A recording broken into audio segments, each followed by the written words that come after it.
Darlene, na mag-party na naman. Alam mong grounded. Mama, hindi lang naman ho akong nagdesisyon doon. Pumayag din ho si Siggy. Oh well, kayo na pala ang nagdesisyon eh. Ang gusto ko lang sana kasi, malaman ang lahat ng mga nangyayari dito sa resort ko. Well, sige mama. Ganito na lang po. Ire-report ko na lang po sa inyo ang lahat-lahat ng nangyayari at lahat ng desisyon namin para sa sarili naming anak. Fine.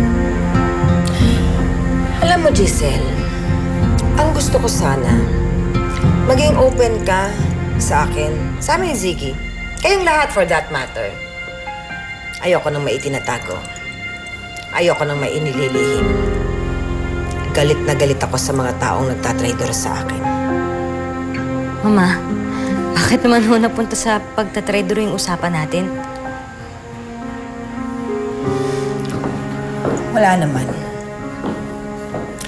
Gusto ko lang malaman mo ang mga bagay na ikinagagalit ko. Hindi mo naman siguro ako gagalitin, hindi ba? Dahil I'm sure, alam mo kung anong kaya kong gawin sa mga taong kumakalaban sa akin. Good night.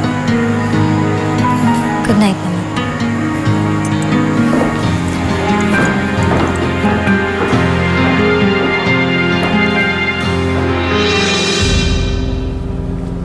Paano mo nagawa kay Marilyn yun, ha? Kung pagsalitaan mo siya, parang hindi mo siya kaibigan. She stopped being my friend the moment I found out na ahas siya. Wala siyang ginagawang masama, Darlene. Hindi mo siya dapat pinahiya sa harap ng maraming tao. Mag-sorry ka sa kanya! No way! Bakit hindi mo ba nakikita, ha? Ginagawa ko to para sa relasyon natin. Ginagawa ko to para sa ating dalawa. Kahit ano pang idahilan mo, wala kang karapatan saktan si Marilyn. Teka lang, ha? Eh bakit mo pinagtatanggol ang babaeng yan? Ako ang girlfriend mo, di ba? Dapat ako ang kinakampihan mo at hindi siya! Bakit sa tingin mo kakampihan ko siya kung wala kang ginagawang masama? Sige, sige. Sige, kumampi ka sa pangit na yan. Mabuti na lang, mag-break na lang tayo. Yan ba gusto mo? Eh di break! Fine by me.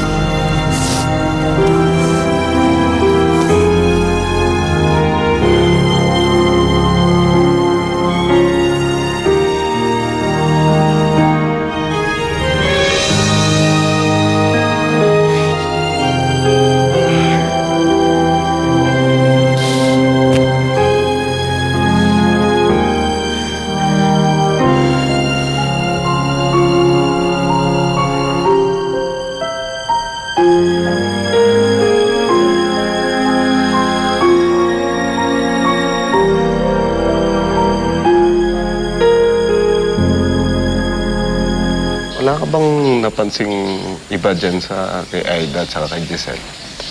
Ang alam ko, malapit talaga yung dalawa sa isa. Palagi nga sila nag-uusap eh. Yung pag-uusap nila, narinig mo ba yung kung may kaduda-duda, ganon? Wala naman.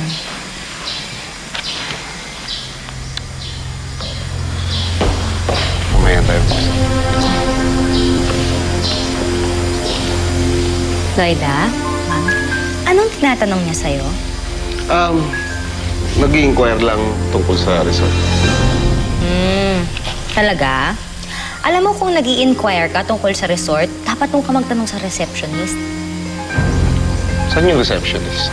Doon, no? Sige, nakalik ka na sa trabaho.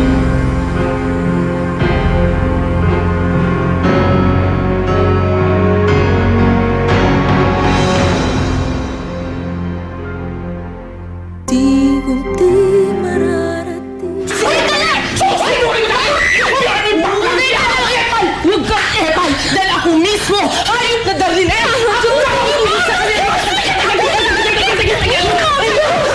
Teka lang!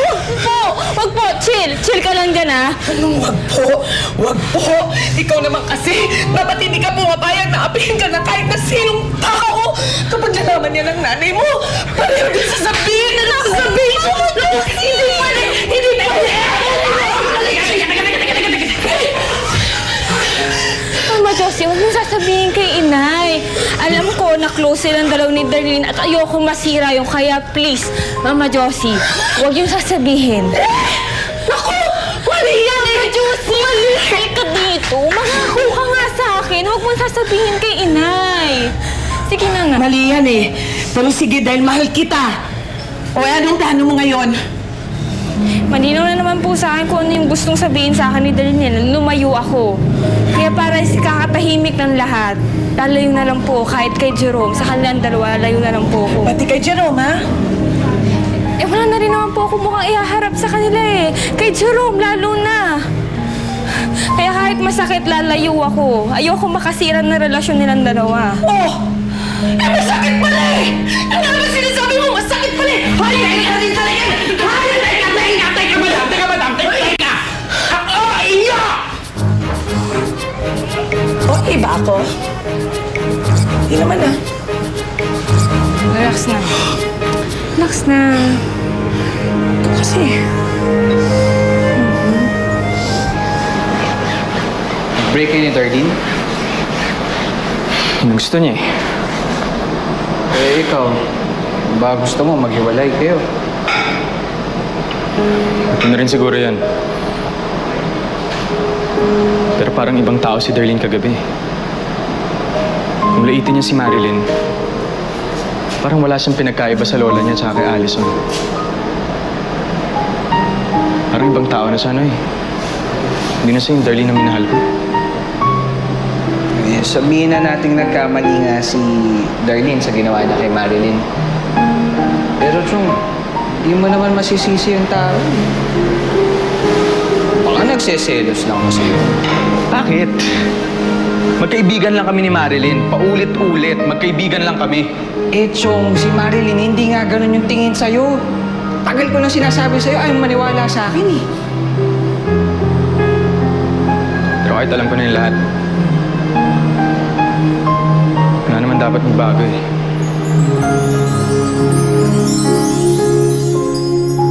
What? Pinaimbestiga mo si Giselle? Dahil gusto kong malaman kung ano ang inililihim ng asawa mo sa atin. Ano? Nasaan? Nagawa mo ba yung pinagagawa ko? Yes, ma'am. Na-record ko yung... na-wiretap ko yung cellphone ni Giselle. Na-record ko yung usapan nila ni Aida.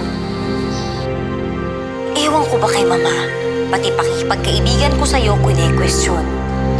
Ikaw naman kasi, sana noon mo pa inamin sa kanila yung sikreto natin na bago mo pa makilala si Ziggy, magkakilala na tayo.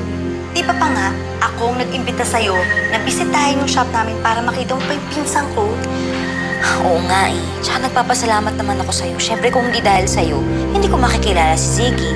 Ikaw ang naging tulay para sa aming dalawa. Pero, siyempre ayoko namang aminin na plinano ko yung pagkikita namin kasi special kasi yung moment nung una namin pagkakatagpo eh. Wala na. Yun lang. That's it?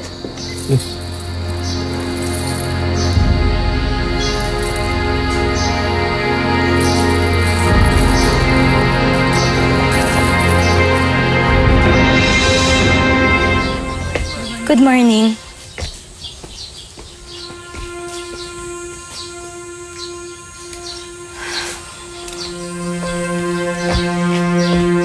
Napaniwala mo si Mama?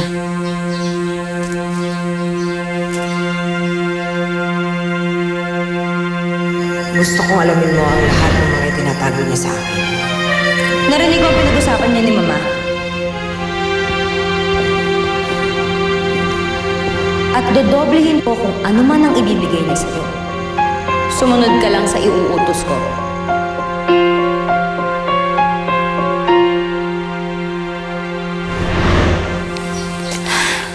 Ito na yung kabuuan na napag-usapan nating dalawa. Pagkatapos nito, ayaw na kitang makita sa resort. Nagkakaintindihan ba tayo?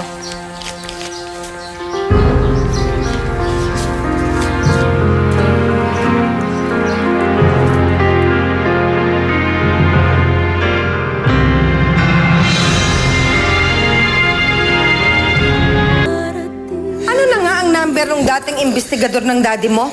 Gusto kong tawagan dahil baka siya may mahalukay. Man, just calm down. Ano ba bang kailangan mo malaman kay Giselle at Aida? Eh, hindi ba narinig na natin yung pinag-uusapan nila? Hindi ako naniniwala. May malalim na dahilan yung dalawang yan. Ano, ganun na lang kalapit si Giselle kay Aida na parang ang lalim-lalim ng utang ng loob niya sa kanya? Eh, sa malapit sila sa isa't isa eh. Tsaka sa tagal ng panahon na magkasama sila, hindi malayo na maging malalim ang pagkakaibigan nila. Pagkakaibigan? Come on! Sa dinami-dami ng pwedeng kaibiganin ni Giselle, si Aida pa? Ano yung asawa mo, tanga? Maganda nga, boba naman. Meron yan. Maniwala ka sa akin. Salamat ah. Sabi nung investigador, napapaniwala na natin si Mama dahil dun sa voice recording na ginawa natin. Diyos ko, sana naman. Para naman tigilan na niya ako. Ay, nako Giselle, huwag ka masyadong makampante. Alam mo naman si Tita Charito, hindi yung basta-basta magpapaisa. Ito naman kasing si Darlene at saka si Jerome, di ko maintindihan kung bakit nagligaw-ligawan pa. Ayan tuloy, gumulo tuloy. Alam mo Giselle, huwag mo isisi kay Darlene siya kay Jerome ha. Nagsimula yung gulo na yan mula nung pinagtrabaho mo dito si Marilyn. Alam mo, hindi lang naman tayo yung nagugulo rito, pati yung mga anak natin. Alam mo, ikaw talaga ganyan ka, no? Lagi nang ako may kasalanan. Alam mo naman kung bakit ko pinagtrabaho si Marilyn dito, di ba? Bukod sa kailangan niya. Gusto ko naman makasama yung anak ko, Aida. Paulit-ulit na natin pinag-uusapan to. Yan na nga ang problema eh. Bahala ka na sa buhay mo. Alam mo kung ako lang naman kasi masusunod dito, kung pwede lang ano, hindi ko na rito pagtatrabahuin si Marilyn. Papaalisin ko na siya dito. Dahil hanggat nakikita mo siya, hanggat nakakasama mo siya, hindi ka titigilang habulin na tinatago mo sikreto.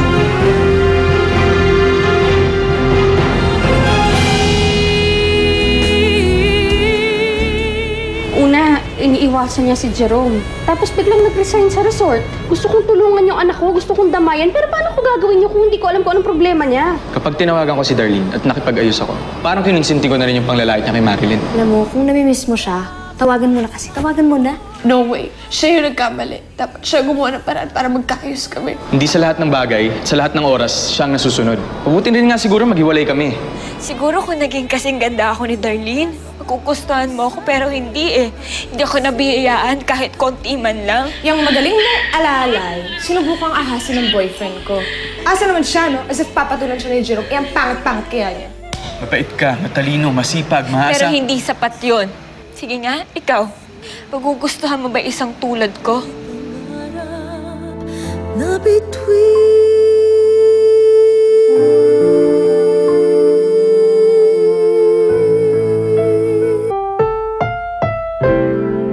Ang programang ito ay rated SPG, striktong patnubay